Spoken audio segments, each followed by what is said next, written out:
Alright. I'm good.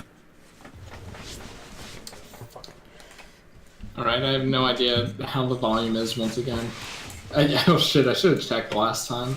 I mean, it sounded fine on the VOD you put on YouTube last time. Okay, that's good. Because I watched it, so... See, I'm in a loud-ass chair. So, you're gonna be hearing chair noises. And It's fine. as per usual, I can't hear the game. So, well, not as per usual, but as per usual as of one stream ago.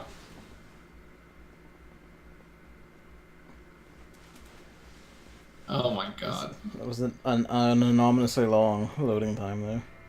Yeah, I mean, Max's thing will probably cut out. Or Max's internet will probably cut out a few times maybe, so if you hear that... Rip. Hey, we got the blubber in the rotation. Yeah, it's, I think it's my favorite salmon run weapon, I'm gonna be real. I know there's like the Explosion and the, you know, what's it called? The one that goes through things. The Grisco slasher, but, yeah. I think that one's just the one I enjoy using the most, I guess. That's Even fair. if it's not as useful as those two. I would say that's probably, I don't know. You know, I never really thought about tiering the salmon run weapons. A new project? Maybe. You should do it. I know how much you hate tier, so it would be funny. Brush S rank. Yeah, sure. It's so weird. There's like no... There's nothing. There's no sound. It's just dead. I feel like that's... I got the question, does Max do any like recording or streaming shit? Or I'm like, hey Max, do you have a mic? Because he's like, oh yeah, I'm gonna get OBS all set up for you and stuff. And so that was nice of him, man. So I assumed he had a mic. He's like, no, I have a shitty mic. And then he showed it to me when I was here. And it was just a headset. I'm like... I mean, yeah, but like, fair play to him to like actually go out and get OBS and shit. And then he did a test stream. Yeah, it was nice. And he's like, do you need me to install any games on Steam? And I'm like, no, not really. I don't really play games on Steam at the moment. And then, you know, he kept asking, and I'm like, no, I don't. I really don't. I really promise. Maybe OJ, that's it.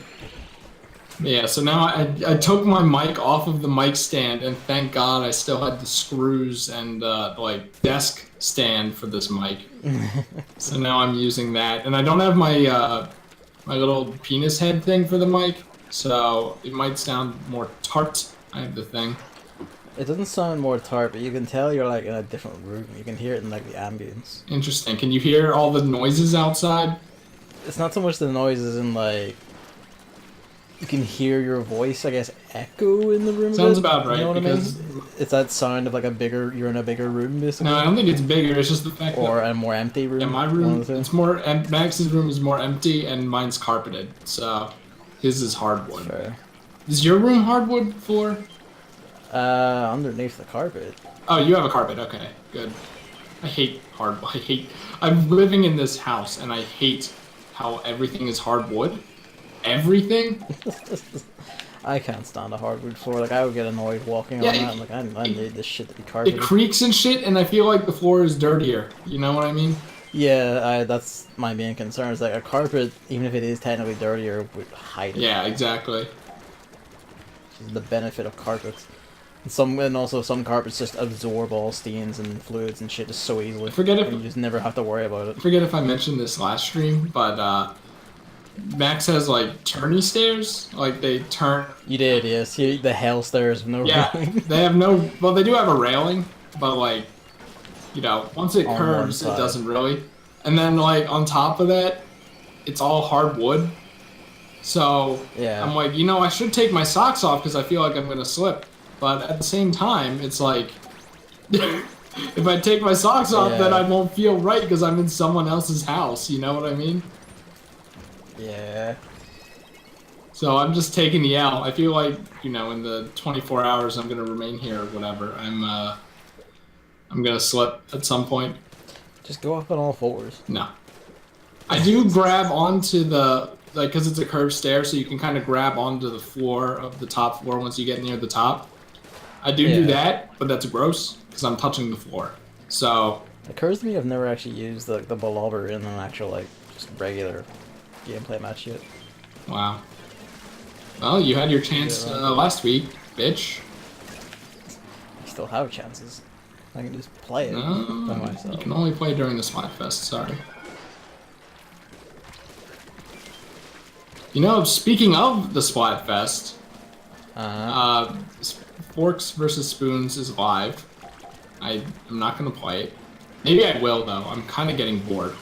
But, you don't have Super Mario Odyssey on tap? I mean, I was kind of thinking of it, but...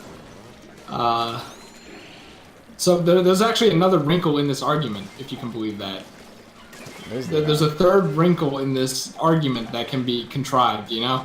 Is it chopsticks? No! Shut up. Shut up. Oh, you think you're so clever like all the people in the lobby. Fuck you. No, it's not that.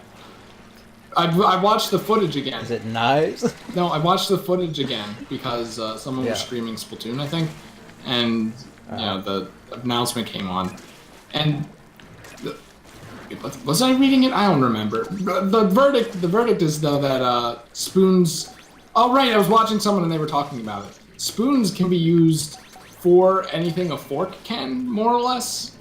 Yeah. So, like, you know, if you're eating pasta, you can still eat it with a spoon, even if it's fucking gross. It'd be awkward, but you could do it. It's so gross, you feel like the texture on the spoon, ugh. But it could still be done. Texture on the spoon. So now the question is, like, are we asking about the versatility? Or there, because, you know, that's... I would have thought that would factor in. That's scientifically, like, you can scientifically prove that. That can be proven. That's not a matter of opinion. But all we have to go off of is, are you as adamant about using forks as Pearl? That's all they gave us, which is terrible. I like how you want them to have like full-on thesis essays about it. I don't want them to. I feel like if they're gonna present a salmon run that's as obtuse as this one, they better have it. I made you say the wrong thing. What? I said salmon run by accident, and then you also repeated salmon. Yeah, you know what? That's how it goes. Why you play Salmon on Splatfest? Because I don't play the main game. Yet, maybe. Is chat working for you? Because Yeah. It seems to be dead for me. I was thinking it'd be the other way around. So, like, I don't know. I'm like, if it was still my pick, I would say fork for the reason I gave before, which is it's just eating with a fork is just easier. So I prefer that. But I don't know if that's the correct thing. Scope, though. And really, I don't even know what the less popular team is. Like, I'm going to assume it's Marinos. I'm gonna watch I'm gonna watch a stream, maybe just some random stream if no one's gonna go live with it, and probably use that to divine it, and then just pick the less popular team. But if not, I'm probably gonna pick just Team Fork and hope that it loses popularity. I can see Random Boy now. Hello.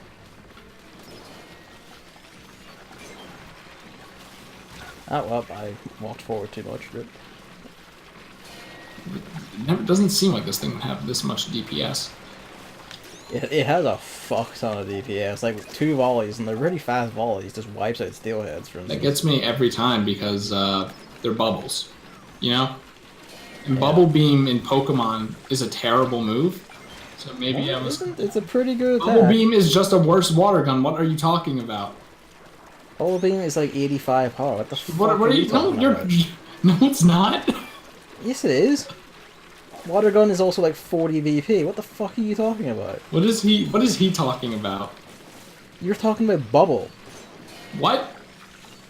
You're talking about Bubble. So okay, so the geniuses at Game Freak made a move called Bubble and then a move called Bubble Beam. An upgraded version called Bubble Beam. That's so stupid. Why aren't bubbles as power? I don't understand. It's the same thing.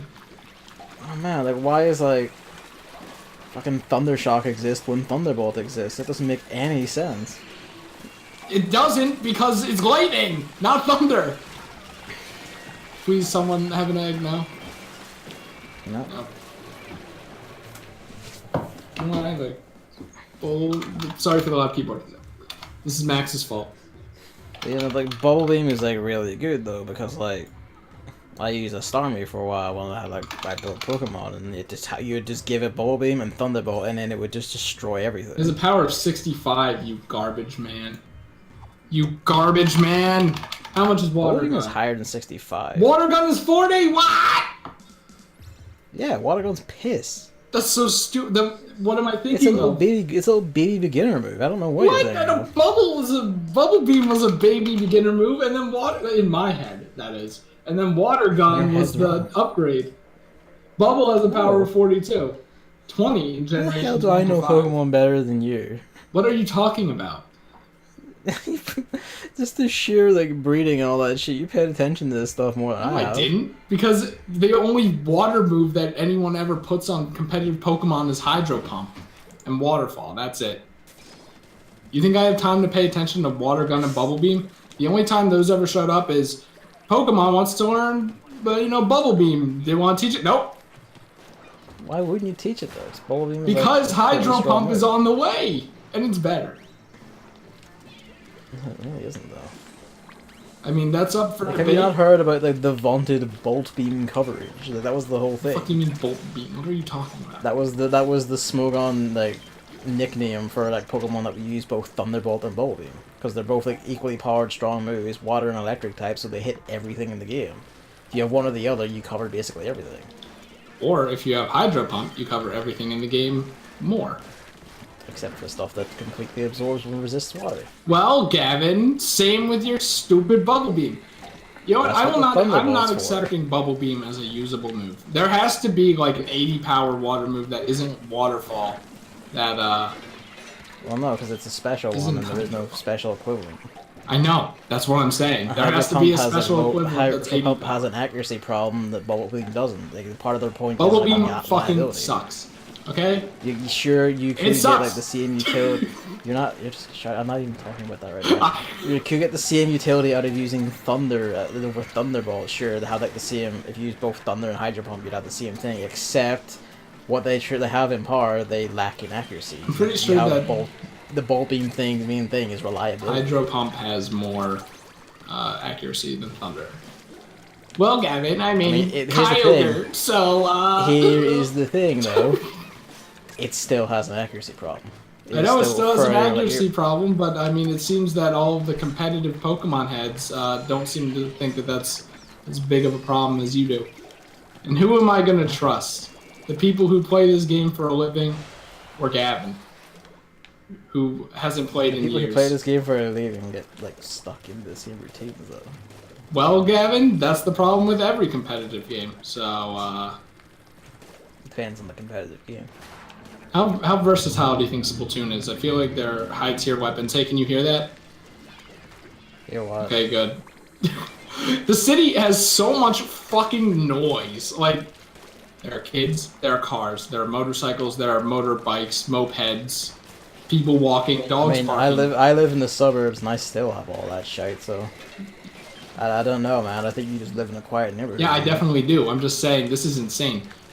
And then at night, people are blasting music in the city? I'm like... I also have that. I'm like, but it's in the city. There's fucking, like, weekend, like, raves at the warehouses out my back. In my neighborhood, I think that's not as bad, because it's like a neighborhood, the houses are split up and stuff. In the city, you have, like, 80 people on one block. Every block. That are being affected by your loud music. Like, what are you doing? There's so many fucking noises. I'm like, I'm ready to go home, man. It's actually not as bad as I thought. I mean, really, I'm just kind of... You talk like the city like you're from the country.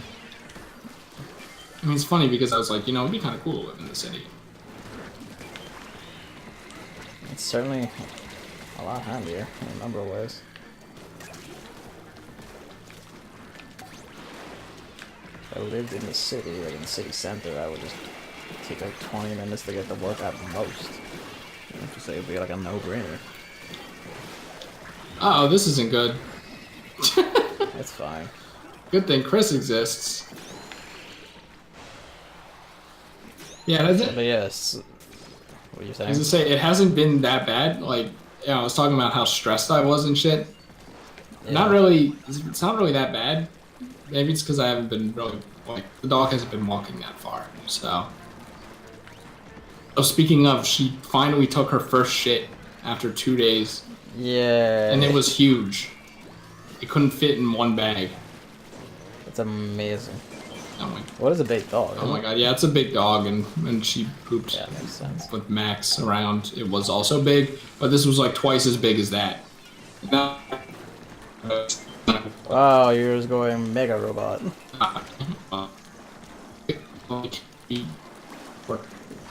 Beep boop. Whatever. He's coming back. Fucking. I hope you're enjoying this, stream viewers, because I can't hear him. Okay, well, actually, I think he said the word bitch, I'm not sure. all the words for probably the best one.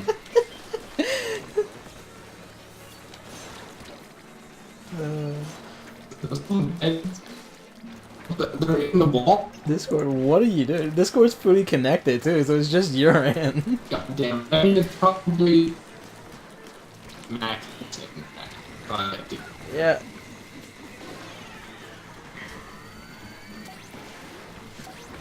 Well, I can't even hear him say anything now.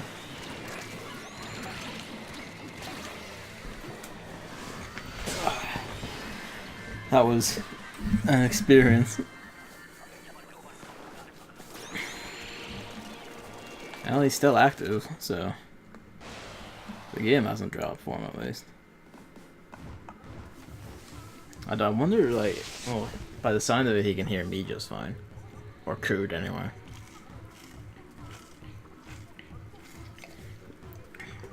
Okay. Yep, he dropped out. He's. You back? You good? Guessing that's a no. It's interesting. It could be anything, really. Oh, you're back. Yeah, because I left and reconnected and then took a while to connect. Well, if it works now, then... Maybe. Sure, let's go for it. Yeah, normally I have a notepad document with topics to talk about, but yes, I'm not at home. I have one. So, really all I had was the Splatfest, because I was, I'm heated about that. I ain't about to forget that. Shut! Horn talking. That's why so many people fucking honk horns around here. It's like, get over yourself. Jesus Christ. Alright, so I have one, so... I guess for starters, we'll start with a bit of like house cleaning from last week. You said you wanted to talk about Resident Evil. What? 7. I don't know if I want to. You said you wanted to talk about... Why not? I don't know. Spoilers. No one gives a shit. People give a shit. It was one of the biggest games of... When did it come out? Last year. Last year. Somehow. Well, if you do, spoiler warning, it's going to be spoken about. What? Right, go. No, I don't want to put a... We can talk about it without spoilers. Alright, we'll talk about it without spoilers then. I mean, there's really not much to say about it, because there's not much going on in the game itself. You know? Did you hear that? I did hear that, yeah. Dime a dozen, honestly. I don't even know if I'm using that expression correctly. Kinda. 'Cause it means like there's a lot of them. Last night, I just learned what, murder in cold blood means, so... I saw that and I kind of laughed, because I don't know how you didn't know what that meant. I felt like that would have been common enough in, like, media. It is common in media, but no one ever says what it means. Like, the thing is, it's just synonymous with murder. You know what I mean? I mean, to do anything in cold blood is just to imply a cold, calculated callousness about it.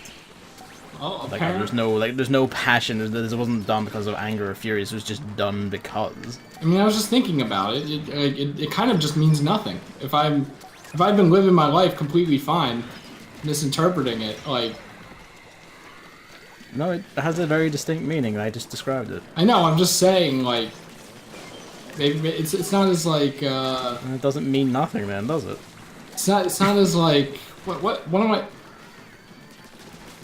You could. You can. You can live life without. It's just kind of extraneous, I guess, is the word, right? I mean, so are most of these. Yeah, I know. I'm just saying, like.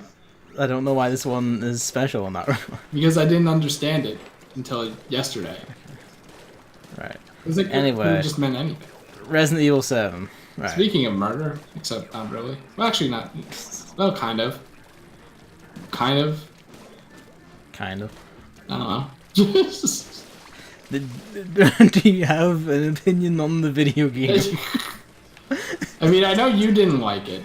And I was like, yes. Oh, that classic Gavin not liking popular video games again. Gavin pushing his hipster agenda and then calling me having the ones that were the previous ones were fucking better. I'm sorry. Having the gall. But here's the thing with Resident Evil 7, it wasn't like, well, this is a complete evolutionary dead end and I want it to go away. I do feel like they could do something good with Resident Evil 7's framework. It just needs better execution. I feel like there is a good foundation there, it just wasn't executed the best, probably because of a slightly schizophrenic development as it evolved out of just a throwaway VR demo. But, you know, some people got a lot of time out of that demo. Some might say that the demo was better than the full game. I would reject that outright. What? But there's no what about it. Like, the demo was just wandering about an empty house doing fucking nothing. Exactly! But there was so much mystery. No, exactly. People were... Except that, like, the mysteries there was no denouement. There was nothing to solve because there was just nothing at the end point. So, like, anything it had is just gone. Felt like an ARG. You know? Also, all the ARG aspect shit had actually no relevance to the final game at all. I know, but, you know, it was fun. You know, like, doing Salmon Run isn't gonna ultimately do anything for... Oh my god. But it's fun. Debatable. Did you even beat it? I beat it, yeah. Wow, I feel sorry for you. How long did it take? I mean, like, pretty standard, like, honestly, like, I don't know, like, 8, 9, 10 hour runtime. Yeah, I feel like only maybe... Like, I don't remember exactly how long, but it was, like, a very standard runtime. It was, like, usual. I feel like maybe only, like, 1 hour of that game is... The first hour of that game is interesting, and then the rest of it is a boring slog. And then it somehow becomes even more boring when you reach the ship part. That just goes on forever. I would more or less agree with that, yeah. And then at the end, there's, like, kind of an interesting Although thing. the ship part doesn't go on forever if you're, like, not a bumbling idiot. I won't say that much. I don't know. Yeah, well, you know, I haven't played it. I watched NL play it more than once. Yeah, that was kind of my point, because I don't remember the ship section being any longer than any other section. I mean, did you watch him? Well, you know, the thing is... I haven't watched him play it yet, but I think the thing, I'm just speaking from my own experience, I don't remember that being actually all I mean, I think the thing is when you say it's as long as every other segment, that's probably true, but by that point in the game, I'm just, like, so bored with it that it probably just felt even more boring than the other ones, you know what I mean? I guess, yeah. Also, like, nothing in that, like, isn't Resident Evil supposed to be scary? I have never, like, actually... To be honest, that's genuinely debatable. Okay, because I never looked at, like, any... Resident Evil scared me as a child, and I remember when I, like, played Resident Evil 5 with my brother's kid, he was, like, 14, 15, and, like, he's only ever, like, played stuff like Call of Duty, so when you play Resident Evil 5 and then, like, fucking multi-winged, fanged, like, virus demons tore their way out of a man's back in front of his eyes, blood spurting everywhere, he just kind of visibly jumped. And as I just kind of sat there completely just fucking attuned to this shit, and that just made me go like, man, I must be kind of fucked up, right? I mean, I was gonna say, I haven't, you know, watched any Resident Evil games before. I actually have. I have watched Resident Evil 4. I don't remember how much. It was a while ago. Let's see. What do I remember about Resident Evil 4? I remember, help me, Leon! Help! Resident Evil 4 is also, like, a very unfair comparison because Resident Evil 4 is a goddamn batshit train ride of a game. Apparently it's the best one. I would agree with that. I remember that. I remember a minecart segment. Yeah. And Is there a segment that's like in Sonic Adventure where you have to move lights into mirrors to light up the room, or something like that? There are like puzzles about moving lights and mirrors. Yeah. Okay, because I remember a room with that. Probably because I made a joke about it being Sonic Adventure, but Yeah, because you've only played like 3 games. that's not true. Yeah, that's all I remember about Resident Evil 4. So it's relatively shallow. So let's just say that I haven't watched a Resident Evil game because I really don't remember any of the enemies or anything. I mean, that was one of the major things I had a complaint about Resident Evil 7 was that there's basically only one enemy. Yeah, and it's ugly and stupid and not interesting. I mean, they're meant to be ugly. That's the point. No, but like not cool ugly, boring ugly. They're just they're just a texture. Just a black blob of shite with some spooky teeth on them. Yeah, they're just a texture, and it's like, ugh. Well, isn't there? Well, no, there are more enemies. There are the bugs, which. Okay, so there's like 2 enemies. I have a fear of bugs, so that part actually got me when like the spiders jump on you, and then like you look at your arm, and they're on the arm, and then there are like big bug bites. I'm like. That was one thing I liked was the visual detail and how fucked up you get. Yeah, it's like I hate. Because if you get like slashed by enemy claws and all, your hands like all fucked up and sliced and shit and everything, like it's mad. Like I love that. I love that like visual detail. And it nails the visuals. Like that's one thing you can't deny. Like it's very like it visually nails it. Yeah, kind of. I don't know. It didn't really seem that advanced, except for like the people. I mean, to be fair to it, like it's not so much advanced as it is just well done. Because, like, for instance, like, even on, like, PS4, that's a completely smooth 1080p 60. Like, no, it doesn't frame drop, doesn't stagger, never once, like, pauses or anything. Completely perfectly smooth. Like, that's, like, it's, like, a level of, like, technical mastery you rarely see out of AAA games. Which is tragic to say. But it's true. Like, fucking God of War couldn't hold a stable frame rate and it runs at 30. They're like... And that's on a PS4 Pro. I guess. I remember there were like the bug enemies that like fly in front of you. Those look like the worst enemy in video games. Like honestly, like not even a fun challenge, just an annoying challenge. I mean, I wouldn't even call them a challenge. Like I guess to spoil me on this, I guess did NL realize he should use the knife on those? Kind of. He primarily used the flamethrower, which I figured is what you were supposed to use. That was. If it's on like the big standard Bs, that's a waste of ammo. Well, whatever, I mean, this is part of the Resident Evil loop, is that you have to conserve what you've got, and you need to like make smart decisions and use the right tools to fight the right things. You don't use like a shotgun on one standalone zombie. That's a fucking waste. On a horde of zombies, you use it, you aim upwards, and you watch all the heads explode. Well, there weren't really hordes of zombies in this one. No, there weren't, but that's like classic. It's the thing of like, I know like one of the things you want to do is like play like classic series or games you haven't played because you didn't have the consoles for them. But I do feel like maybe you shouldn't do Resident Evil. I know you're not interested. I'm not interested. What did I say? I feel like even if you get to like the end, like you're coming to like the end of a predetermined list or whatever, you go like, maybe. Just don't. I feel like they would not be your thing at all. I said there was Metal Gear Solid, and then I said something was even below that. What was that? That was Resident Evil. Was it? That. Yes. Oh, okay, never mind. I was gonna say Resident Evil would be even below whatever that was. No, that was this Resident Evil.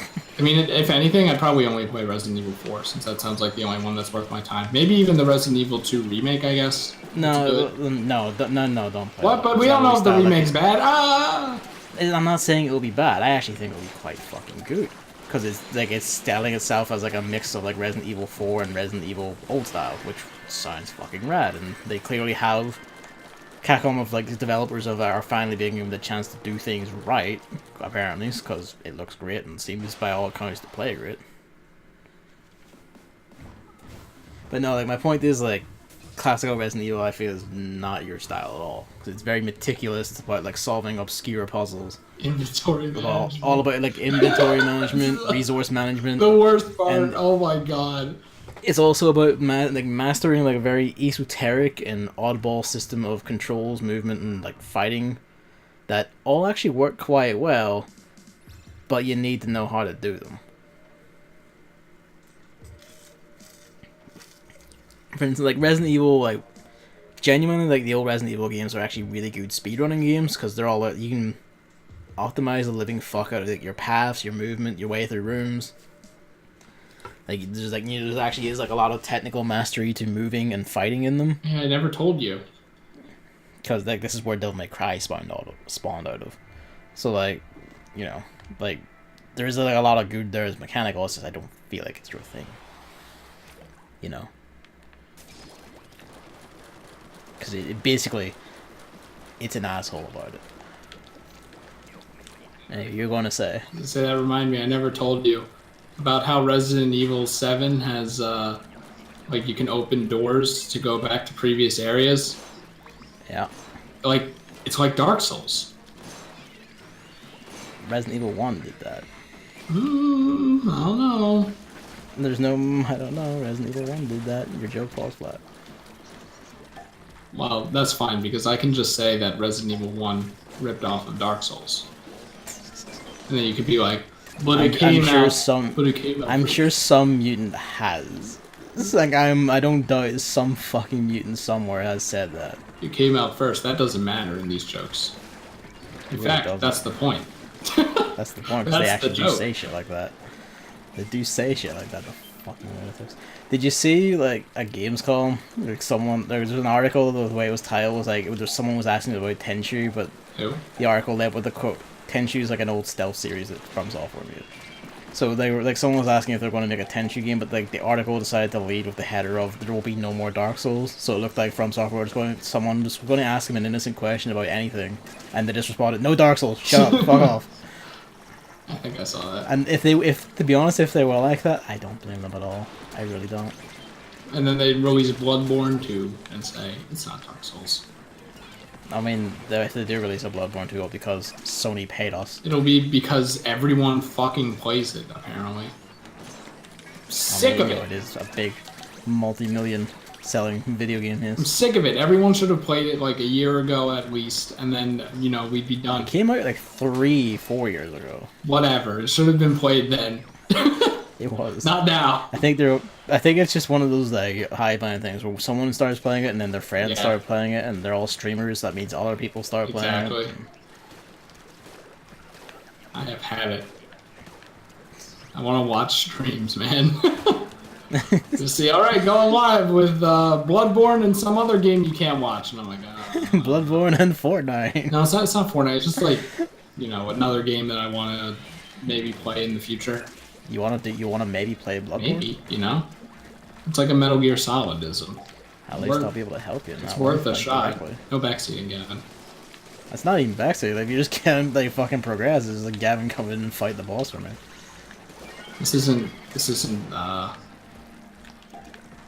Paper Mario: The Thousand Year Door.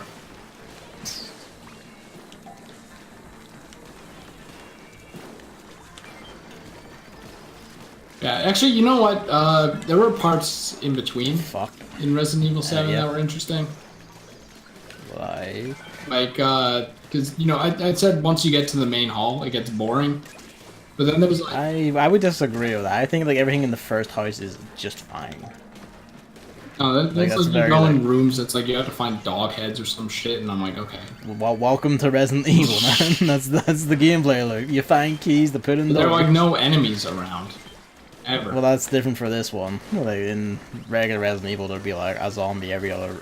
Yeah, that's what would make it interesting. In this, there's nothing. You're just walking around the house and be like, oh, there's a new... It's also part of the RNG because your man is meant to turn up and just spook you at points. I don't know if that's through the whole thing. I mean, he appears and then leaps out and like starts trying to attack you. And booga booga booga. He genuinely does that one. Like he comes out and goes boom. Yeah. That's a part of the game I like, which is why I like the first part of it. And then it just kind of doesn't really happen. And there's like this angry lady, like that happens later on in the game. But then she's just like, I'm mixed on her lines, but I fucking love you son of a bitch! Fuck you! I love bitch! that. Fuck I love shit. Fuck. And they're like, okay, cool. I love her voice actress. Her voice actress is just so able to project hatred. Yeah, the voice is good, but the lines are like, can you like stop? Like, come on. You fucking shitcock, she says at one point, and I was like, alright. I mean, to be fair, it does sound like an old lady trying to swear and be threatened. Really, it's just like, the whole idea is that it's like, welcome to the family. but there's only ever Fine, really so- like the old dude, and then he shows up 50 times. How about instead of that, you make an extended family? Also, like, the sun just fucking vanishes after yeah, his segment. he vanishes for like 3/4 of the game, then shows up for something. Like, I don't mind that so much because the idea was, you know, each family member is the distinct boss of an area. Alright, fair enough. Like, so he's not going to appear until, like, 75% in because he's the third one. Alright, fair enough. It's just that after you're done, like, you don't even get a fight or, like, a denouement with him, he just goes away. Yeah. You just never see it. And the funny thing is, you just do the same puzzle again with him, so his segment's Yeah. even weaker. Well, I mean, I like that section where, like, you do it by videotape, you work it out, and then you have to, like, work out how to subvert it. But you don't subvert it. That's what I was expecting. You do subvert it. You don't subvert it. You just know the combination to the lock. He doesn't even say anything when you put it in without solving it. No, it's not. It's not that. Like, the subversion is the fact that you avoid the death trap. But you kind of don't. You can't move. You do though, because you avoid the death trap. The whole point is you do things in such a way that the oil or wine or whatever doesn't fall out and burn the room. Is that how it works? Yeah, like that's what the death trap is. Like you need to you take out the wine, like the cork in the wine barrel, and that fucks you over without you realizing. That was the whole trick, the death trap. Oh, okay. It just kind of seemed But like... then the solution is that you have to find a way of getting that cork out and like somehow like preventing fire from touching it or preventing the room going on fire. All right, so And the way you do that is by re-rigging the fucking. You basically rig a way for you to escape it without being like, you know, you can like set out the fire or whatever. I forget exactly how it goes, but that's the point. Here's how I'm gonna justify myself. Basically, I just kind of thought it was the same, but then it suddenly didn't work for you because you're the protagonist. So then I think this is because you weren't playing the game. Well, no, but I was watching. Here's where I justify myself. You played the first, you play it initially with a black and white camera. So you pull the cork out, and then it's like this kind of dark liquid comes out. It could be anything. Yeah. It could be swamp water. I don't know it's oil. I don't know it's flammable, and it doesn't. It doesn't splay across the room at all, which is where all the fire comes in. Okay, well, two things. One, that doesn't really matter because the point is you're not meant to know until it goes on fire. Then you realize, oh fuck. I thought it was just Two, the house is wooden, so of course it goes on fire. Two, it does splay over the floor. Does it? You can actually sit there and watch it spread across the room. It does. Like, it visibly does. Okay, then I probably just didn't look down the entire time. And they'll probably didn't just lurk. Like, that's the thing. You kind of have to, like, notice Like, it. it just looked like it was, like, a small puddle, and then when he looked down at it, it wasn't expanding at all, so I'm like, alright. No, like, it's always just expanding after the moment you take the cork out. Like, it's basically always... No, but he did go, he's like, uh-oh, like, and they looked down, it wasn't moving, and I was like, okay. No, I mean, it is moving. You know how video games are. Like, it doesn't happen instantaneously, because it's like a controlled flow, but it is happening. Okay, well that's a little better, but I was thinking, what they should have done is, you know how like Luigi's Mansion has like 50,000 family members? They should have just done. Only some of them are a family. I know, but like even then, something like that would have been more interesting, and it would have fit with the theming. Spoilers. It would have fit with how what the whole plot of the game is. Where it's like, okay, well, it's not even really spoilers because it's like, welcome to the family. That's the whole meaning. They're basically taking yeah, strangers. but like the spoilers is who's doing it. Yeah, I know, but like, why? It's not spoilers to say they're taking strangers and making them a part of their family. So why not just make it so that they stole like 20 strangers and then gave them all a role or something? Have a family dog. I mean, I imagine part of it is that you would then have to like write for, voice, and model 20 distinct. Yeah, exactly. Like, but hey, you know what? Which is more than they had the budget for. You have to remember, this is a Capcom at a point where they were still kind of broke before Monster Hunter World sold all the millions in the world. Thank God it did.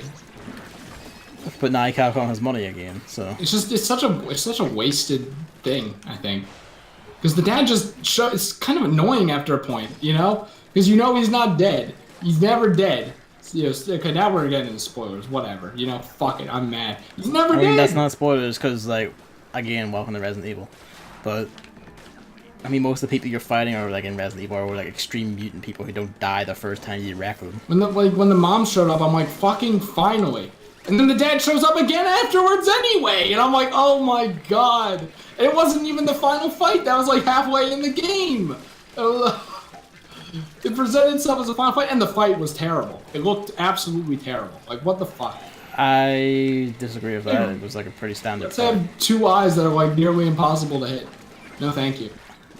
I'm beginning to think NL just sucked hard because I didn't have any problems with that. It was pretty standard to me. Like, there's a weak point under the tail, and then there's like a weak point kind of near it. You lure him up on top. Yeah, I know, and then you go to the bottom. It's tedious and annoying.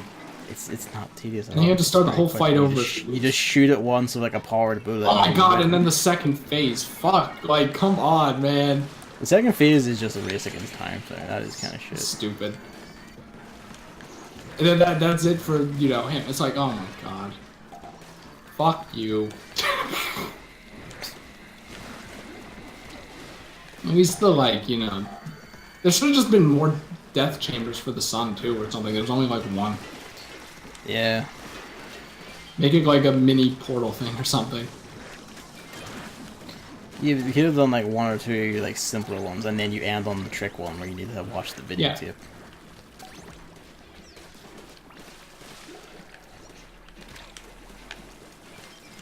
So I kind of wish the AI was smarter.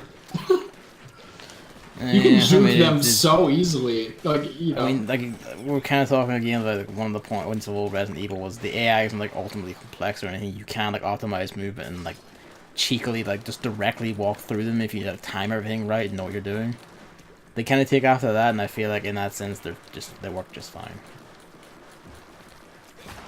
My main problems like Resident Evil 7's gameplay are like, aside from what we talked about, is just like basically the gunplay is just shit. The combat is just pretty generally shit. For instance, like the block thing is like the block thing is something I could never get my head around because it's just you hold up your arms and somehow you can block a spike the size of your Exactly, that's so stupid. Like, oh my god, we didn't even talk about the method of healing. Is that in every Resident Evil game? I mean, in past Resident Evil games, it was just a vague, nondescript, you've eaten a herb. Yeah, because in this game, it's like the funniest animation of all time, where you pour water on your hand, and then and then that heals your whole body. Oh my god. You pour the healing juices all over your hand, yeah. Sorry, there are spoilers, like his arms It's not spoilers, that's like in the first, like, 20 minutes. And then he pours it on the stuff. Yeah, it's great. I mean, hey, it fixes up the stump. It's just like, oh my, and then, you know, he can reattach his leg. I'm like, well, whatever, that makes sense. That is actually an optional scene, that bit. Oh, well, it works. Because when I played, I got it, but David never knew about it until I told him about it, because he just didn't get it. Were you talking about how fucking asinine it is? Because... What do you mean asinine? Like, it fits in this place, you know what I mean? Yeah, but it's meant to be like the hellish fucked up world. But still, it's funny because it's just so dumb. All I can keep saying to like stuff like that is welcome to Resident Evil. Oh, we don't have enough eggs. Resident Evil is not like, you know, this isn't Silent Hill. This is not a big spooky proper horror game series. This is a corny action game series, really. Wait, is Silent Hill the series with the meme image of the dog jumping at the person? Oh yeah, there's like the dude read the doghouse sign and it says dog. I don't see a dog here. Wait. And then there's this big mutant dog beside him. Yeah, just lunging at him. That's Silent Hill. That's Silent Hill 1. Okay, I mixed Resident Evil and Silent Hill up a lot because I thought that was Resident Evil. Nah. There are only like 3 weapons in Resident Evil 7, and one of them is completely useless out of the bug section of the game. Oh my god, the boss for the bug section of the game. What the fuck were they thinking? Also, it doesn't even make any sense.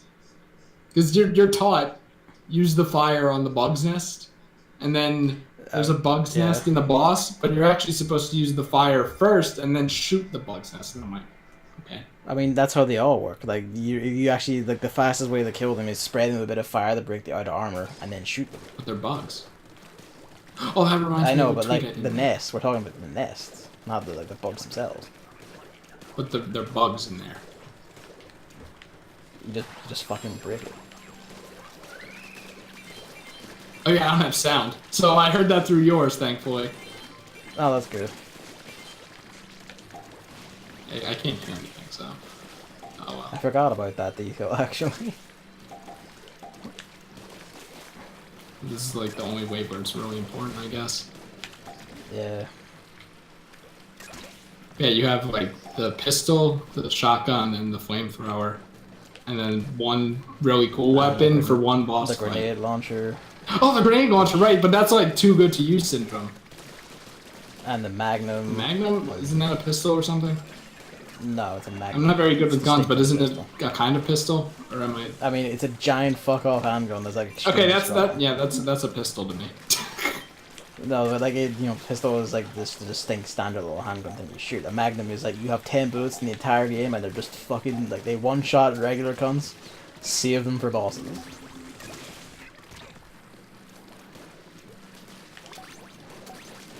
Really, they should have just made it Luigi's Mansion 2.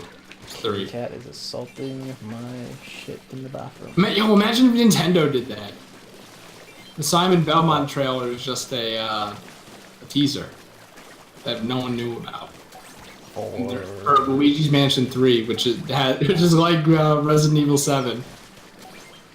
Except Luigi gets his arm cut off and has to pour water over I mean, it. he dies, so I think it's possible. Yeah, he needs to get a mushroom.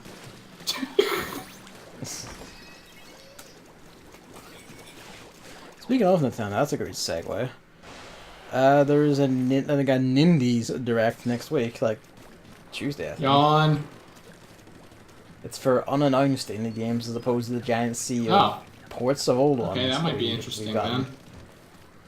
So, that's the distinction. Oh yeah, what they announced at Gamescom? They announced the Mario Kart thing, which I'm tilted about, honestly. Yeah, I saw your essay on Twitter. Which is kind of a pun, but like...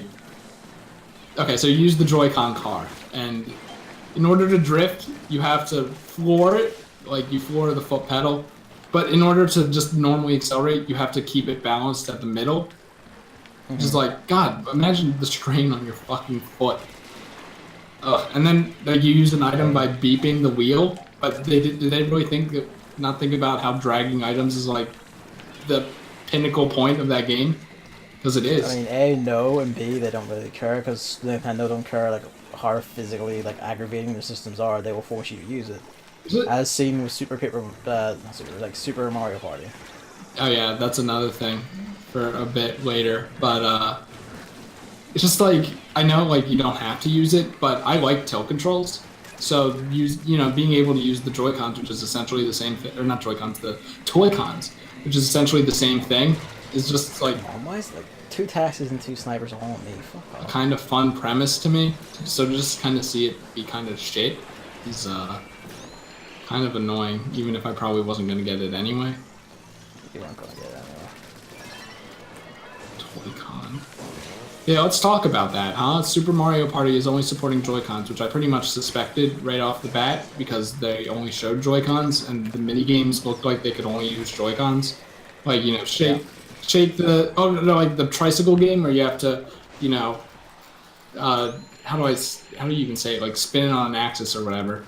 Like, that seemed like... You could do it with a Pro Controller, I guess I just did, but... Like, stuff like that, like shake it like a bottle. Like, the thing is, you could genuinely do any of the minigames in that with a Pro Controller. You just can. That's how it goes. Well, I mean, I don't know, because I think some of them require you to point, too, and stuff. And you could just point with a Pro Controller. We're doing it right now. There were some mini-games, no, I mean, like, on the screen, like a Wii remote. We're doing it right now. It's something, like, I don't remember, but something about at E3, I was looking at that game, combing it, and, like, there were some things that made me think there's no way a Pro Controller, like, they're gonna do a Pro Controller for this. The thing that sucks is, like, I'm completely fine with Mario Party's motion control minigames. I actually think they're kind of fun. Like, when they did them in Mario Party 8, 9, 10, all that stuff. So, with the Joy-Cons for that, it's fine. I hate 1-2 Switch, though, which is kind of funny. But really, it's more of a principle thing.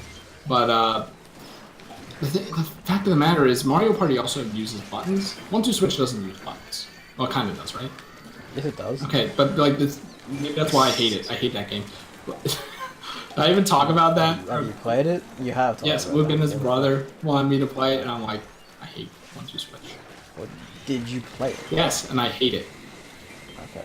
And not even just the principle of them selling it for full price. That's just icing on the cake. That's just shit. Yeah. But the fact of the matter is, that we've established plenty of times that I hate the Joy-Con buttons. I hate them a lot. They're so small. They're so terrible. The sticks are so small. They're so terrible and nubby. It's just, I hate them. So, how many games in Super Mario Party utilize the buttons and stick? Because if it's a lot, or if it's a sizable amount, then I probably... It will inevitably be a lot. I probably won't get the game. Because it's just not unplayable at that point. No actual online play means I wasn't going to get it anyway. So. Yeah, it's also, you have to play it sideways anyway.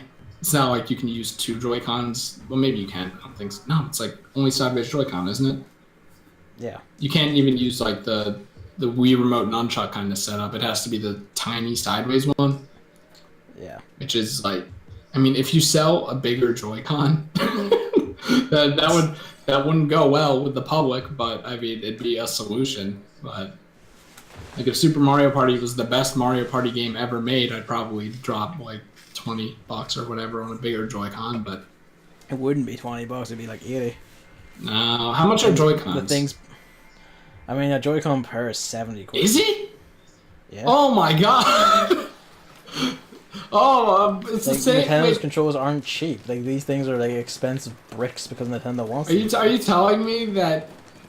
Oh my god, Luke's brother has like 50 Joy-Cons and no Pro controllers, and I figured that's just... He's been buying all the Joy-Cons and he's been just spending all of his money on Joy-Cons. Because I figured they were cheaper. I figured the Pro... They're not. My idea was the Pro controller is $70, and then the Joy-Cons are like $40.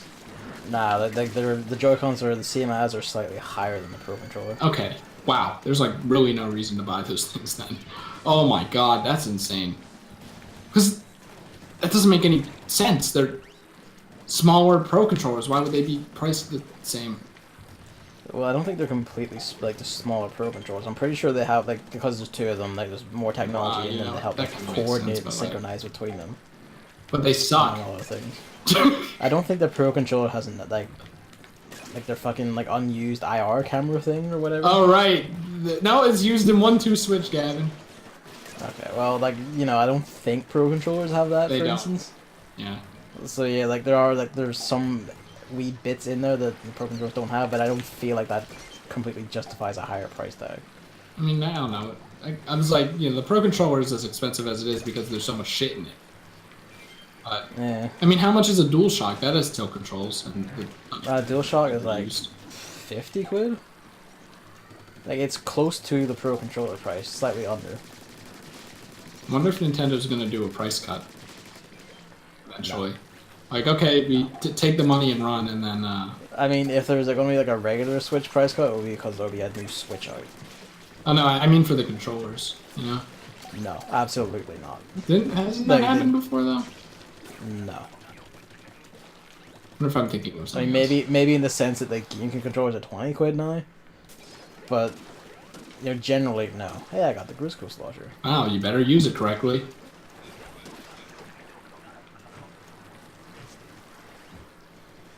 Yeah, it's just such a shame. Because I mean, if the game did have online leaderboards, which I think it is, like, I'm set. I'd grind the shit out of them. But if WarioWare Gold had online leaderboards, then I'd be set, but I don't think it does. I still like that game regardless. I haven't played it, but I've seen it. I haven't played it, but I want to.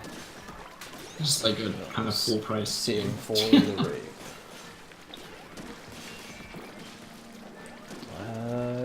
Next on my docket was The Last Remnant. Well, now hold on, hold the fucking phone. What other DLC did Nintendo announce? Because I know they announced more shit. They didn't. No, they didn't. No, I remember now. I'm not being like, oh, I don't want to talk about this anymore. No, they genuinely No, they did. I remember Xenoblade 2. More blades or something. What's that thing called? Are they?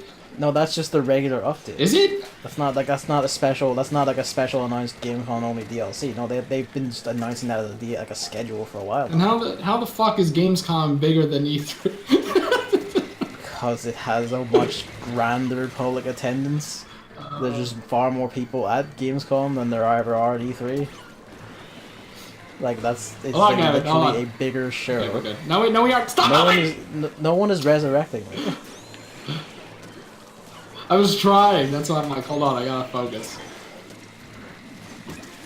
So I mean, people are happy about that DLC. I guess. Also, there's so many characters. Just, in general, also Nintendo just doesn't respect Gamescom and never has. Good. I don't respect them either. Yeah, because you're a racist. Anyway, The Last Remnant.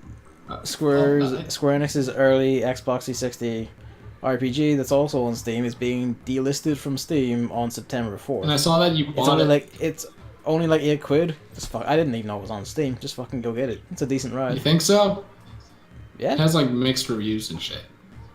Yeah, but I played it and I thought it was a decent ride, so fuck off. I thought that you got jebaited, like hard jebaited. No, I own it on Xbox 360. I just don't want to dig out my 360.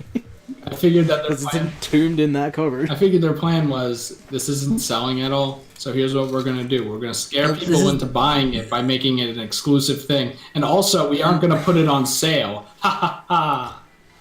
It's £8. It doesn't need to be on sale. It's £8. $10 what would be putting it on kind sale of a lot do for some people? They could have at least done 10% off, and they didn't. 10%? No, it's probably... It's $1. That's probably because this isn't... They're just delisting it because how we want money for a thing doesn't sell. They're probably delisting it because of some sort of licensing reason. Well, maybe they're delisting it because Dragon Quest is coming out. And they want people to buy Dragon Quest instead, you see. I mean, why would they buy it on PC when it exists on PS4? Or it will fucking work automatically. Because there's no because. The computer's better. Just buy the version that works. I mean, I guess. I don't know. Is this gonna be like Bookworm Adventures where it's just not gonna exist anywhere ever? Or is there's like physical Xbox 360 copies everywhere. Fuck that. Fine, I'll buy your stupid fucking game. That's fucking stupid though. Fuck that. I mean, you can get like fucking stupid if it's a licensing reason. I know, I hate that. I hate it. It's terrible, but it's not like they have any say in the matter. You're just gonna remove a game from being played ever. It's almost like they don't have a say in the matter because laws are shit. This is like an extension of emulators. It's not the first time like that's happened. I know it's not the first time. Bookworm Adventures. Ah! Also, different fucking thing entirely, you twat. I'm talking about licensing issues, not just EA doesn't want to sell a fucking video game. Magical Mickey game. What else? There was another one I knew. I forget what it is now, though. There was a PSP Fate Stay Night fighting game that Capcom actually localized and all, but they had to take it off of the PSN after a week. That's it. Scott Pilgrim's another one. Yeah. It's stupid. It's not a week after a year. Stupid, really. Because of licensing issues. So fine, I'll buy your stupid game even though I'll never play it. I'll probably play it before other games I have in my Steam library anyway. I just feel like I'm gonna be fucking baited. They're baiting me. Don't buy it. I'm not saying you have to buy it. I'm just saying as a PSA to people who might be interested. Do you have the thing? No. Okay. So I was gonna say I can't hear anything, so I can't even tell you. No, I have Bomb Rush. No, Gavin, it's too late. You already got me. It worked. But yeah, that's the thing. Last Remnant, I think, is a decent Wii game. It does interesting things. It doesn't do all of them right, but it's interesting. It's decent.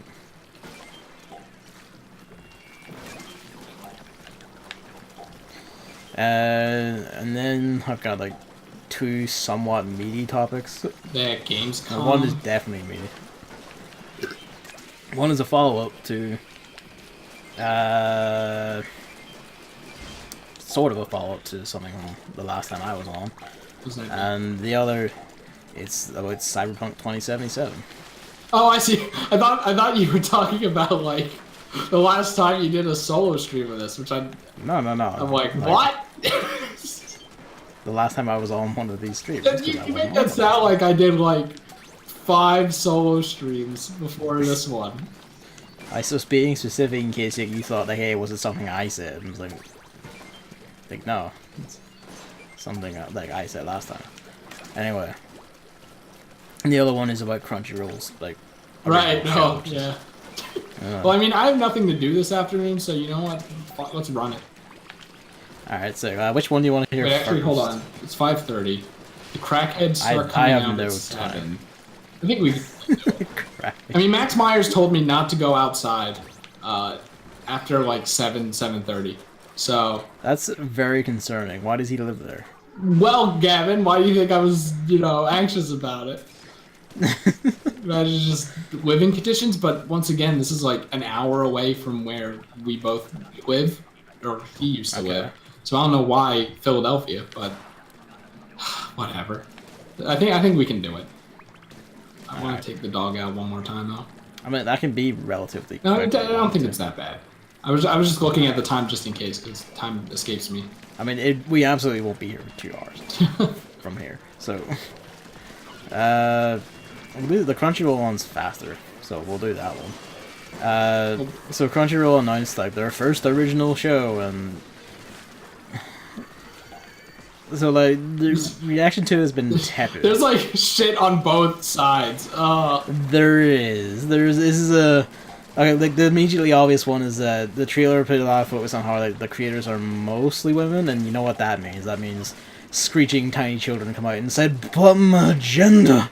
There's like that, and all then that like shit. They all have like colored hair and stuff, so they look like the living personification. They do, but and that's why like a lot of people are angry about that as well. Yeah. I'm like, I you know what? I don't really care. You know. I don't give a shit about what they look like. Like fucking Ren and Stimpy was made by an active pedophile. That happens. All right.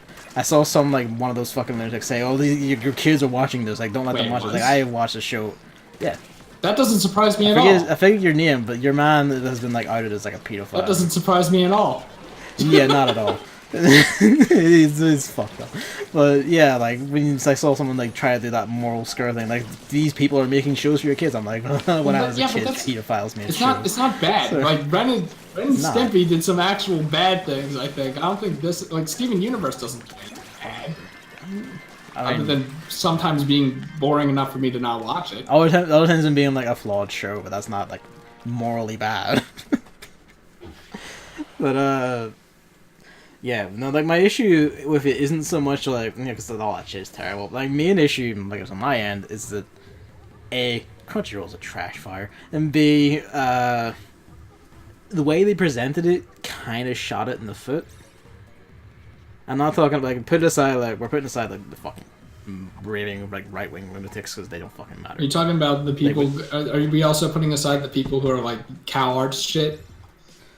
Yeah, we're putting aside that okay. as well.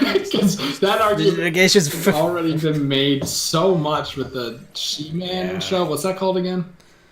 I don't remember. I know the one you're on about, but I don't remember. I saw people saying like this was a treasured show of my childhood. Like, yeah. Like, no. That's already been done to death. I'm like, I don't care, you know. But no, what I'm talking about is like the way they presented it was their trailer for it didn't actually say what the show was about. Wait, there was a trailer? It did. There was a trailer. This is like what all like the the footage of like the creators and shit came from. Ah. That all the lunatics are screaming about, because most of it was just that. It was like photos of like the creators talking about how they're really good. They're like, wow, we have a very diverse like group of people working on this. I don't know, Bomb Rush. But the thing is, they didn't actually say what it's about at all. Or show anything about what.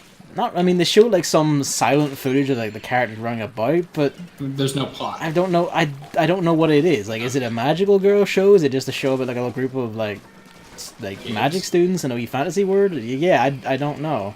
They didn't say, and they still haven't said. Okay, that's dumb.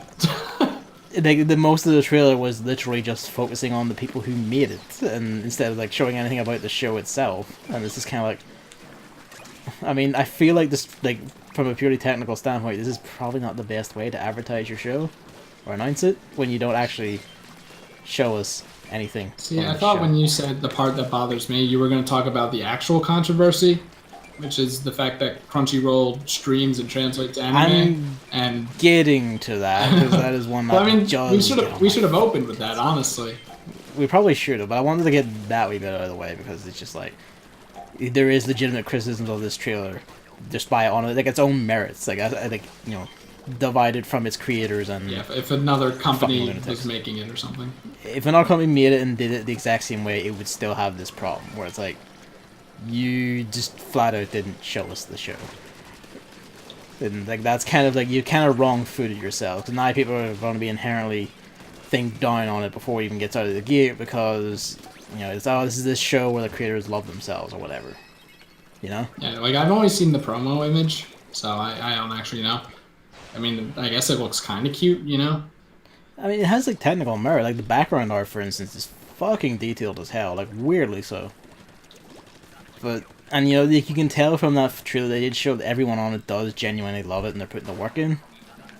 It's just kind of like, well, you could have showed us your work instead. Or at least interspliced it in and. Someone made a good point where like if you had shown like this would have been perfectly fine and even great if you had shown it in addition to stuff about the show itself. Like it's not that having this stuff at all is bad. It's just that without actual meaty content on the show itself, this is just kind of a void. I mean, you know how these usually go. It's like the show's about blah blah blah, and then it shows like apart from the first episode where the plot kicks off. Like just do something. I mean, they should have done that, but they didn't at all. They just showed like behind the scenes work footage mostly. Concept art, everyone's favorite thing. Yep, lots of concept art and character sheets. Everyone loves that. That's what gets Kickstarters made. I mean, that's what made me back Little Witch Academia too. Besides the fact that I watched it. Talking about Crunchyroll. Yeah, we're talking. And then we get to like the shittier half of it, and that is Crunchyroll itself. Crunchyroll itself is a fucking trash fire of a company who have never done anything good. That's just a fucking given. There's no arguing about this. People go like, oh, they support the anime industry. They don't. Like, most of the money like they make from like the subscriptions, they keep. They just do. They've boasted once by like that we have contributed $100 million to the anime industry, but then you actually look at the breakdown of the figures and you realize there's like, that's across like a decade, like a 10-year span. Yeah, we just hit women in my arms. Yeah. And it's when you here's the thing. So that's like an average. I retweeted a thread of someone doing like rough numbers of that. We're like, all right, 10 million a year. What does that actually equal? And here's a little important tidbit: the average anime series, like the completely standard, like no frills, no special animation, 12, 13 episode long anime season, that costs $1 million up front just by itself. That's before promos, before anything else. 10 million like contribution a year, that's fucking peanuts in this industry that produces like 30 shows a season. Yeah. So like what Crunchyroll contributes to the anime industry as a whole is fucking nothing. Netflix with its like just cursory like it has like a bunch of licensed shows and it like actually funds some original stuff. Because they have like $8 billion to throw around, just by sheer number, they are already contributing more now to the anime industry than Crunchyroll has done in that across an entire decade. It's funny because like Netflix barely give a shit. That's what and they barely give a shit. Yeah. Like it's fucking tragic. And this would be less of a problem if Crunchyroll and its staff and its fanboys weren't so extremely militant and just like if you ever imply that you use a streaming site that you are the worst scum of the earth, you're contributing to the death of anime, you are the problem with all anime. Like, they front this shit, they, like, really reinforce this shit. The guy who, like, made Crunchyroll goes and actively gets into Twitter fights with anyone who mentions horrible subs. Because he's a big shit-flinging baby. And the thing is, like, if you pay for Crunchyroll, you're supporting anime, you're a fucking twat. Yeah, basically. You're thinking wrong. Yeah, entirely. Like, but people do think that. And you'll see, like, a lot of people go, like, you have to support the official stuff, buy a Crunchyroll subscription. It's like, no. If you want to support the original stuff like that, you just fucking buy the Japanese Blu-rays, you piece of shit. I have. As I look to my Fate's Day Night Heaven's Feel movie one. But whatever, Gavin. It's a goddamn good limited edition, though. It's fucking fancy. But it has English subtitles, it's region free. But, yeah, like, people, like, Crunchyroll are like a fucking trash fire, and that's the other side of this.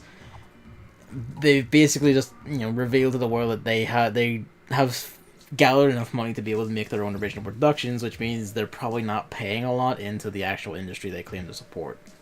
Which was always kind of known, but now there's like tangible fucking proof here. Like visual proof. Like for anyone who didn't really know, like me, like this is like before even reading comments, I was like, hold on. Yeah, that like this like a streaming site would not have the money to like do this if they're licensed like 10 shows like every season or whatever, or more. Like you wouldn't have the fucking money on hand to make an entire original production. And like I forget the show's name, but the original show, like this isn't some wee cheap house shit thing either. Like the background art, for instance, is insanely detailed. Like there's like fucking money going in here. Like you see people with like full on like drawing tablet, like powerful PC setups for rendering and all that shit. And they've got like full recording studios that are presumably in a Crunchyroll office because like they have access to it for like footage and shit. So like I'm assuming like they've been like building all this up for like some time now. And like basically just like don't like genuine like if you want to support a creator like genuinely an anime studio, like you just fucking like genuinely just buy the merch, buy the figures, buy the merchandise. You know, like you like it doesn't contribute that much, but you would genuinely be supporting them more by buying like a licensed Blu-rays than you would by paying Crunchyroll. They still get a lot of cut out of that, but they get more than they would out of Crunchyroll. And if you're just buying straight from Japan, like buy from like Ami, buy from CD Japan, like buy your Blu-rays there, buy your figures there, buy your art books, whatever the fuck, do all that. That actually goes back into the studios, like a lot. Like that's like a lot of anime studios, basically all of them only ever make their money off of merchandise and Blu-ray sales. None of them actually make money off the show runs, because it's just like the economics of it are kind of fucked. So, you know, that's your PSA. Crunchyroll is shit fire. Do not like buy a subscription to them. Genuinely, you should not feel guilty at all about just like fucking watching the horrible subs version on a streaming site or download and then like actually buying the Blu-rays or whatever supports. That's more support than you would give them by buying Crunchyroll. That's my PSA to you. So yeah, Crunchyroll is shithouse.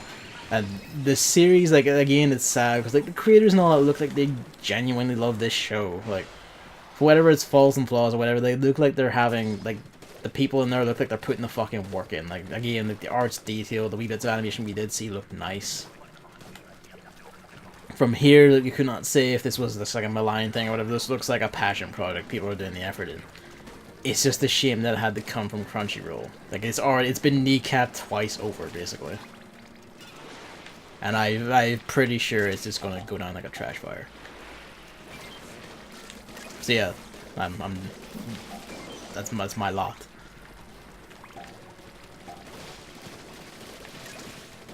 Did you follow the call again? No.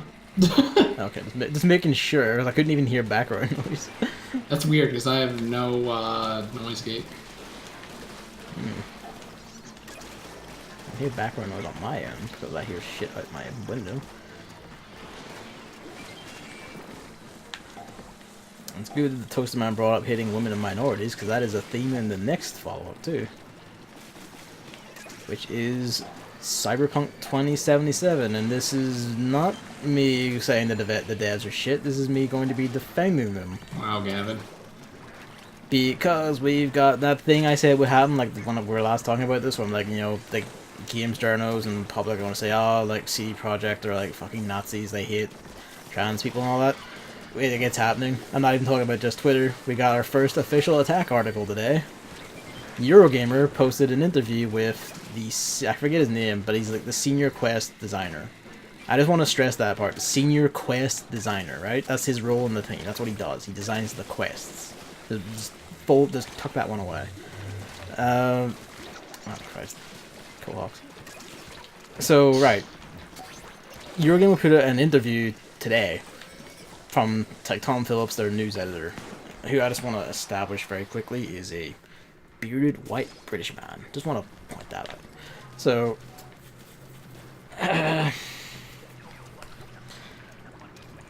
like, basically the attack article is the most unsubtle fucking thing possible. Like, in his summary, it's basically him trying to fish out a square quote about CD Projekt Red hating women, hating gender fluid people specifically.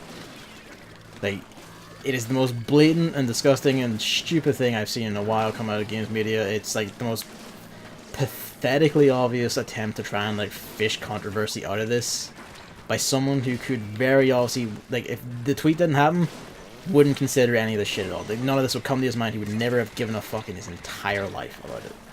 But because there is, he smells money in the air, so he's doing it.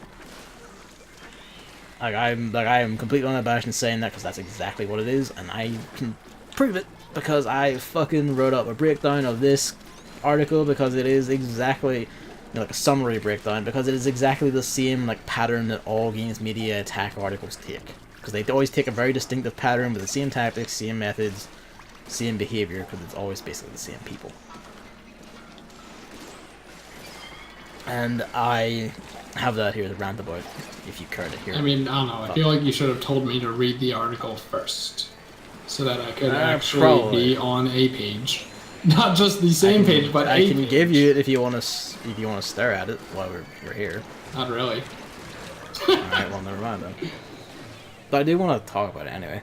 So, like, basically, like, the gist of the article is this. It opened, like, the article is, like, an interview ostensibly with a senior quest designer, and his whole point, like, because it's coming off of the heat of this tweet, the first, like, 50-60% of the interview is literally about gender fluid people and gender fluid options in Cyberpunk 2077.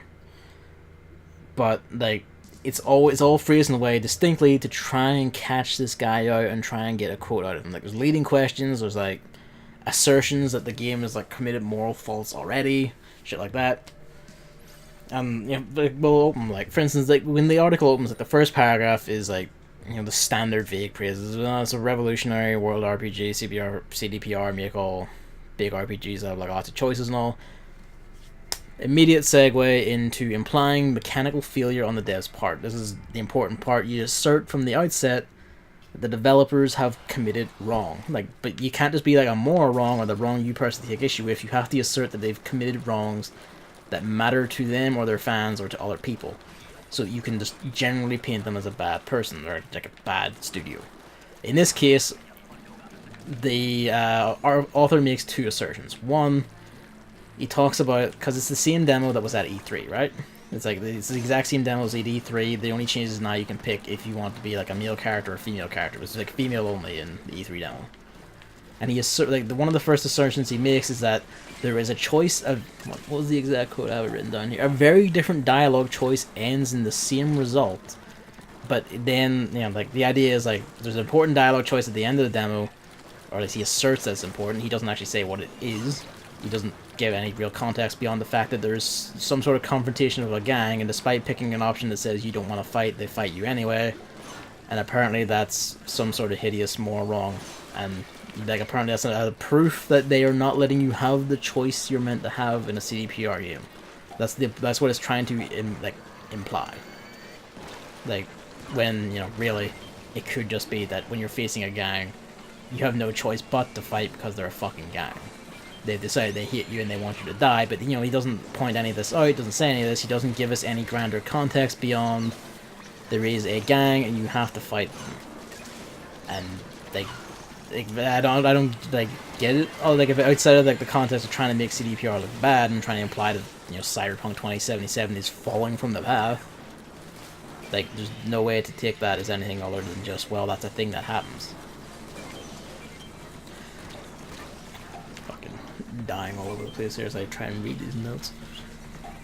So he never actually says what the situation is, so, like, the goal is to assert that they are failing at what they set out to do, because usually what they do is make big grand RPGs with lots of choices that create, like, actually matter. And Witcher 2, for instance, is basically two different games depending on what your choice is, because the path varies that much.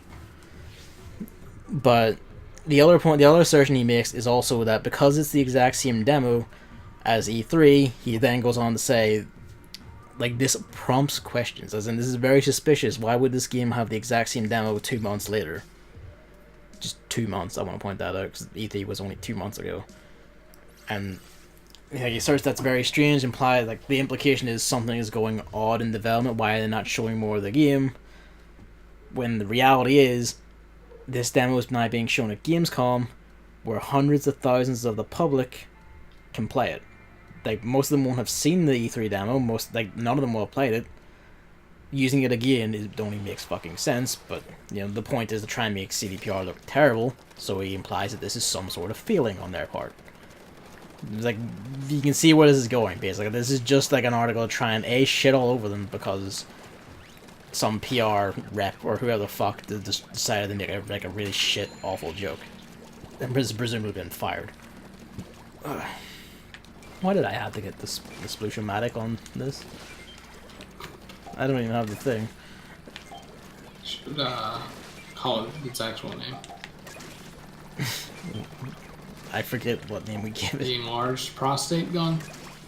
Hey, can you protect me? Protect me! Where are you? And the basket, of course. I'm here. Evan, protect me. Evan, what the fuck are you doing?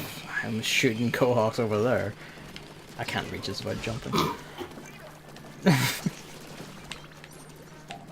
Ah, come on, give me a grenade back.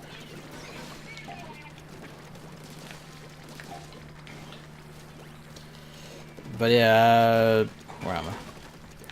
So after like trying to basically assert that they've implicate them in like a mechanical or a game failure, it's like implying they're going wrong down the path. Follows it up by linking in his actual issue, which is the tweet. And the way he does this is by saying that he references that there was a mild controversy around E3 where people were like, this game isn't a real Cyberpunk game because it has daytime scenes. And I guess the belief is Cyberpunk stuff can only ever take place in like dirty, dingy, foggy nights, I guess.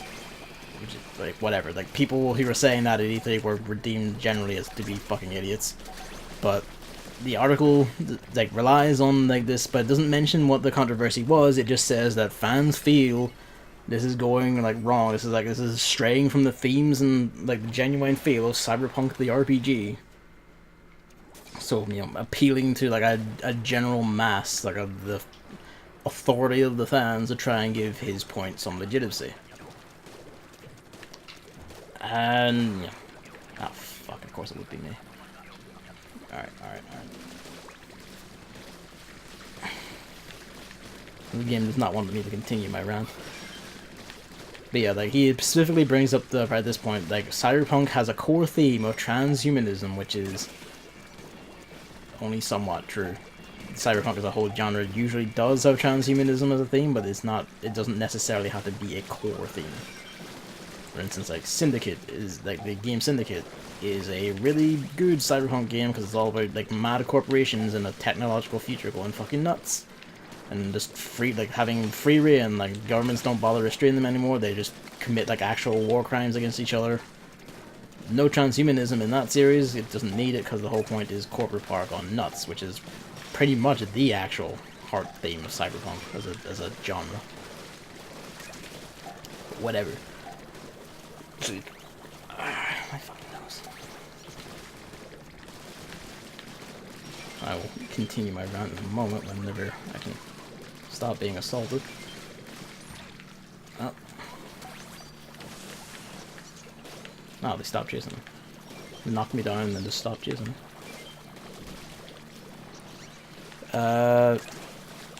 Shit.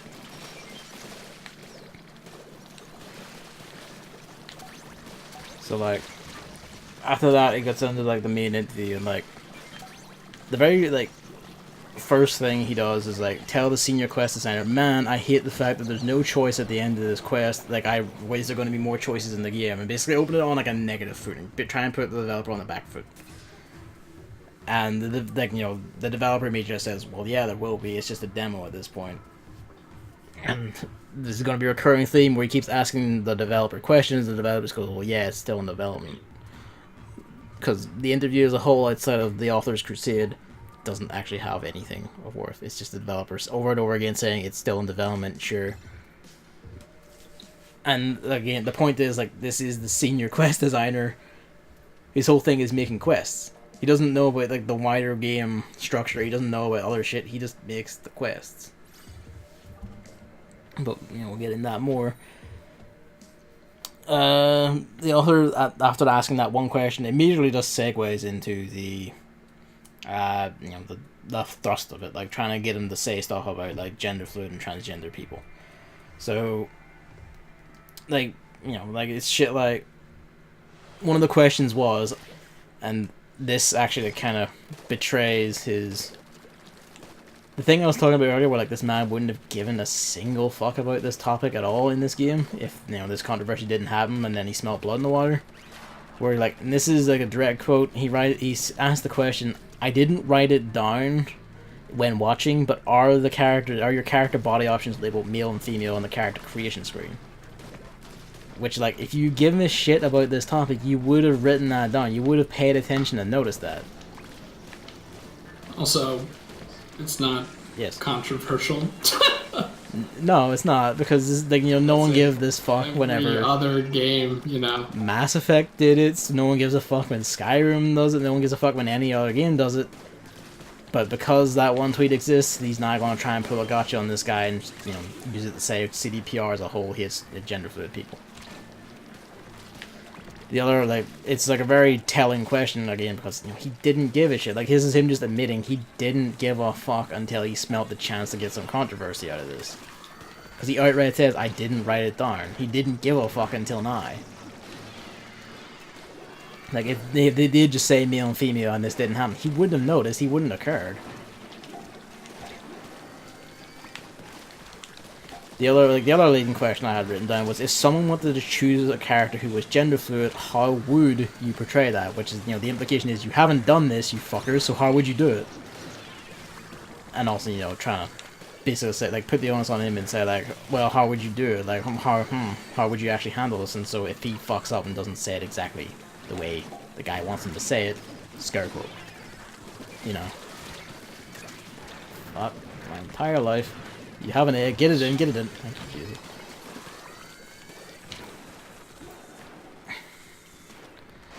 Let's see, where am I? After, like, those two questions, the author was abandons all subtlety at that point, like, if there was any before. Because at that point, he outright asks, he starts asking shit like, does the character creator have options for, like, choosing your character's pronouns? Right? Which is, like, regardless of whether it does or not, and, you know, the question of how you would implement that into, like, a massive voiced game, I don't know. It's like, there was a recent game that read-only memories, which is a wee visual novel. That was, like, a text-only thing, so we could pull it off because it was text. But a game with, like, lots of voice shit, that's gonna be, unless you use, like, a generic third pronoun, that, you know, just, like, they or their, which people may not like, or whatever, what do you do? You know? But even putting that aside, why would the senior quest designer know that if the game's still unwide? Like, why would he know that? That's not his job, that's not what he does. You might ask, well, how wouldn't he know? But the thing about software development is that inherently, it's very segmented. Like, my boss in work, like, he's been at this job working on this same networking software for 10 fucking years. He still has to turn around and ask other people, hey, what does this bit of the software do? Bit that's been there, like, one of the core features that's been there for years, is to ask, how does this actually work? Because he's never worked on it, because that's never been his job until now. It's like shit like that. Like, it's intensely segmented stuff. Why would the senior quest designer know this? So he wouldn't care about this because it's not in his immediate purview on the job. He wouldn't know, he wouldn't care. He doesn't need to know, because especially if it does have these options, like, for most quests, pretty much all of them are just going to be agnostic towards that. Like, they're just going to be designed to accept anyone no matter what. So he doesn't actually have to give a shit about who you are when designing it. Beyond, like, your player skills. Like, your character's, like, makeup, whatever, doesn't actually matter to him. But, you know, the author still tries to push the point anyway. And, like, there was a point where, like, the guy, like, he, like, asked the guy, so, like, well, that's why he picked, like, a character name of just V, because V is, like, a, you know, that name can be for, like, a male or for, like, a female character, and then before he could continue on to say anything, author immediately interrupts and goes, and gender fluid characters? And it's just kind of like, you could have let him finish and said that, but you didn't, because you were assuming he was going to forget it. That you were just jumping down his fucking throat at that point. And like, at that point, it's very clear that the author realizes he's not getting shit out of this guy on this topic. Like, the guy doesn't know, doesn't care, just keeps giving generic dodge answers, whatever, because he doesn't give a shit. He's not his job. He designs the quests, he doesn't make the characters or anything. But, you know, this man was like, well, I gotta ram this guy about it because he's the only one I have on hand. So, the rest of the interview is just, like, generic surface-level questions about, like, you know, the setting detail, or, like, do player skills do things? Like, is cyber psychosis, like, is that gonna matter to the players? And they're like, yeah, but we haven't actually designed how that's gonna work yet. And it's, like, great. Like, you could have asked stuff about the game structure, like, oh, fuck me then. You could have asked stuff about the game structure, you could have asked about quests, like how they're gonna work, you could have asked, like, you could have, like, compared it to, like, past games they made to say, is this gonna be like The Witcher 3 hard quests, like, how, like, interact with each other in, like, unpredictable ways. Didn't do any of that, didn't ask the quest designer anything about quests. He just kept asking him about character design shit, and kept, like, you know, the gender stuff, because that's the hot topic, and all he wanted to do was to, like, rip controversy out of this so he could milk it. Like, it's just, like, it was just a disgusting article in general.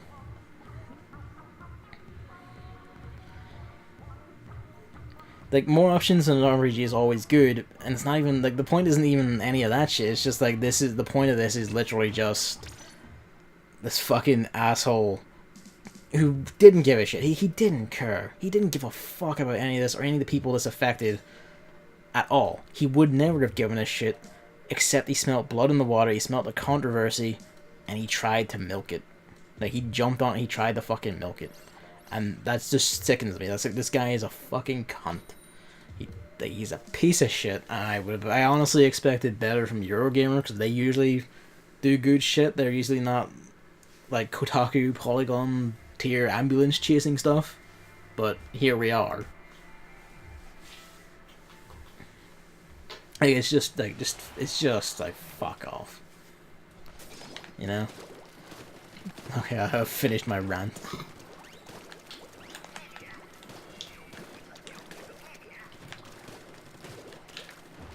You take constructive... Yeah, fuck, never mind. It's over. What? I'm gonna say, do you take constructive criticism? Yeah, go for it. It fucking sucked. That's not that's not constructive criticism. No. Oh, I assume that was the joke. Yeah, I don't know. Like, it's just shit like that that gets on my nerves. It's like the old. The thing with, like, games media is often like, it's that. Like, it's never about, like, fucking. It's never about the people themselves of the games. Like, I've gone on about this before when I, like, wrote the blog post about difficult games, and that was a controversy game where, like, there was this one post from, like, I think Waypoint or whatever, where, like, the author, a perfectly able-bodied, white, bearded man living in San Francisco on, like, a decent wage, ranted out length about how Dark Souls 3 was ableist because he couldn't beat it by himself. Ergo, disabled people absolutely couldn't beat it at all. Because he couldn't do it, they mustn't be able to. They're inherently worse than him. Well, is there any evidence of a disabled person beating Dark Souls 3? Yes. Well, there we go. It was like, you know, it was the sort of thing of, like, that's, like, in a world where, like one of the top Street Fighter players in the world literally plays the game with his fucking face because he can't use his hands. Like, saying, like, oh, disabled people are inherently worse, and because I, like, a perfectly able-bodied person, couldn't do it, means this game is ableist and needs to be easier, is just revealing that you are a selfish and awful fucking person. And, you know, Games Media regularly does this shit, and it's, like, it's just, you know, waved off or ignored or whatever, and I fucking hate it. Fucking cunts, all of them.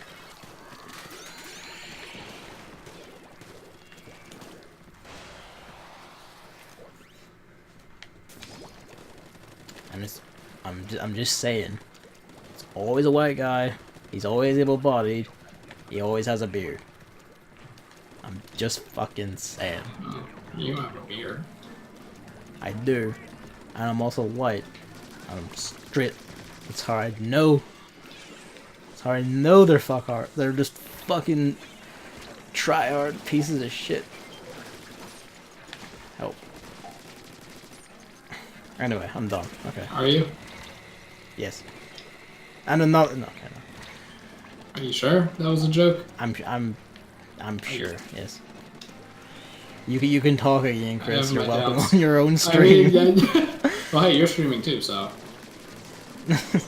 Usually I'm alright. alright with it because, you know, like I usually say, I didn't even know Cyberpunk existed at all. So, yeah. You know, not only did I not read the article, but I also know nothing about the game. So, it's definitely not my wheelhouse. I mean, but if you can basically just assume, like, you've seen Witcher 3, it's probably not going to be that different. If I could give constructive criticism, I would say that it's probably not a good idea to, you know, compose a 7-paragraph essay solo when I'm also on the stream. Because usually these are a lot shorter, and I feel like that probably could have been a lot shorter too. Probably could have, this didn't get, you know, much. Because it kind of just boils down to like a few points. Don't really need specifics to. I mean, I wanted to make it specifics. Because that was the thing, I wanted to be like a bricked on. It's like here's the pattern of the spot. Like it's always like they always do the same thing. It's always like open with vague praise and imply a greater fault so that your own point seems better, basically.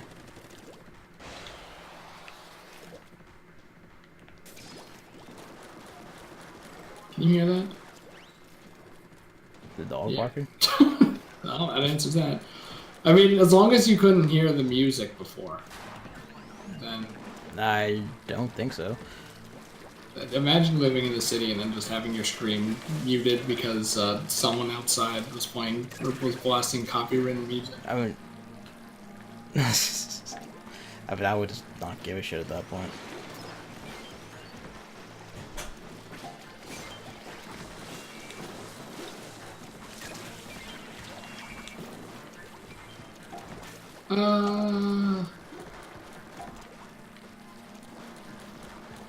Yep, that's my lot. It's just shit, you know? It's just always shit. Why are there so many taxis? Please help. We both have the same gun. We've more or less had the same gun. I think 3, no. 2 snipers. Yeah. Someone could kill this taxi. That would be great. Unfortunately, wow! I have been killed by a taxi. Great reviving there. Oh my god. Oh crit. I'm gonna die again. Snipers are only good on fan waves.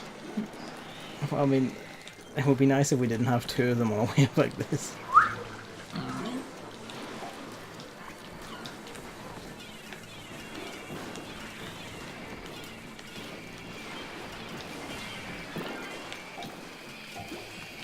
I can still fix this.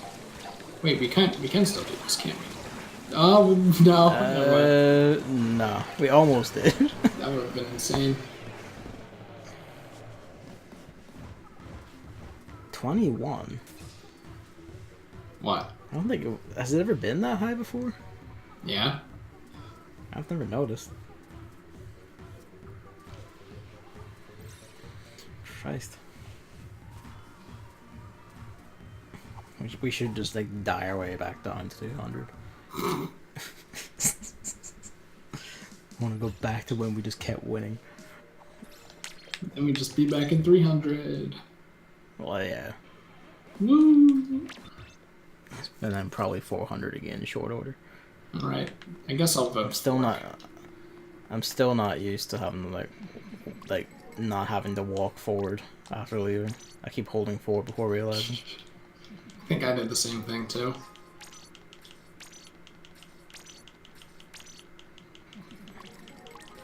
So much clothing I will never use.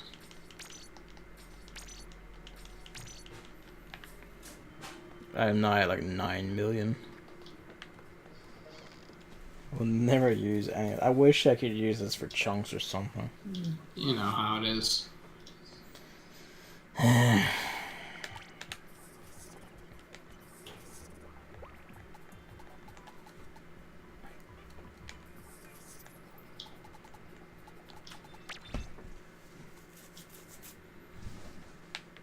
Alright. What's next on your agenda? I don't know. Taking the dog out and then finding something to do for the night, maybe. Escaping the crackheads. Yeah, I was thinking, like, Max has a PS4, and I was just like, well, I do kind of want to get maybe back into Monster Hunter World, so maybe I could just unlock. Do you have it with you? What?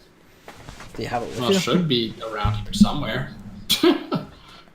But because if you have the game, you can just log into your own account. No, that's not the point. The point is that I don't want to play on my own account. Oh, okay. So I was thinking maybe I could just like go through, start kind of near the beginning of the game, and just unlock every or as many insect glaives as I can, and just build insect glaives for him because why not? I don't know about that though.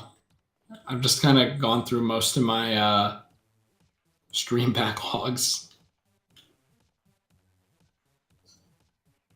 What's next? Salmon run. Oh no, it's locked behind the main window. Well, that's unfortunate. Street. On my end, the next one is. All right, wait, I forgot. I'm a fucking idiot. You can just go like this. Hello. Right, Monday. That's it. Are you okay? Yeah. It's Monday, which is good because I'll be back home. So thank God. Yay. Can't wait to maybe get in a car accident on the way home. On the bright side, at least I know I can stay in the right lane. The problem is that I have to like merge onto 5 different highways on the way home instead of just having one fucking highway. It's hell. Why? If you say like 5 highways, do you mean like you're on one highway and then you take a like turn off of it and then it just puts you on another highway. That's amazing. And then you take the turn off of that highway and then it puts you on another highway. Oh my God. And then you take one exit, go into a not highway for like 5 minutes, and then you go back onto another highway. I'm like, that's some impressive road design. I really don't want to. I don't want to drive home. Should have just been like, hey, mom, please drive me there. But whatever.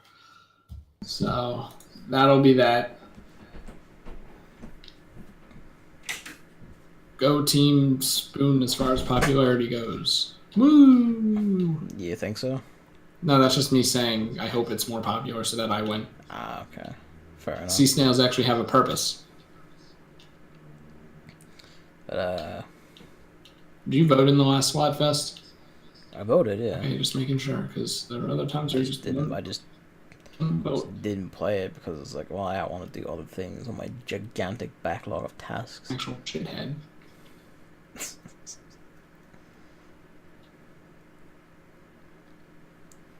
Well, recording died for like a second there for some reason. Alright, let's see. Oh, he's going robot again. Oh, that's even better because this is the outro. So, no, whatever. I heard a Windows voice connected. Is that basic? Oh, okay, whatever. You know what? Am I dying on your end? Yeah, no, I was dying on your end though. Windows did a thing, yes. But since the main monitor's Splatoon, I can't see it. Ah, okay. Computers, but yeah, basically, I'm Christmas95 on Twitch, where I stream live, and YouTube, where all the VODs are uploaded. If you miss any or want to see a VOD from a year ago or something, and I'm on Twitter. That's pretty much my main area where you can hear me make a few tweets about some of the things I talk about more extensively on here usually. And oh God, Gavin's, it's been so long since I've actually said it. He's Pocket Belt on Twitter. He's Pocket Belt on Twitch. And then for some reason his YouTube is Mediocre Goonery, which you gotta plug that in and then hope it comes up. So that's the skinny. That's how it goes. So thanks for coming out. And I will see you guys on Monday with hopefully better sound quality and shit.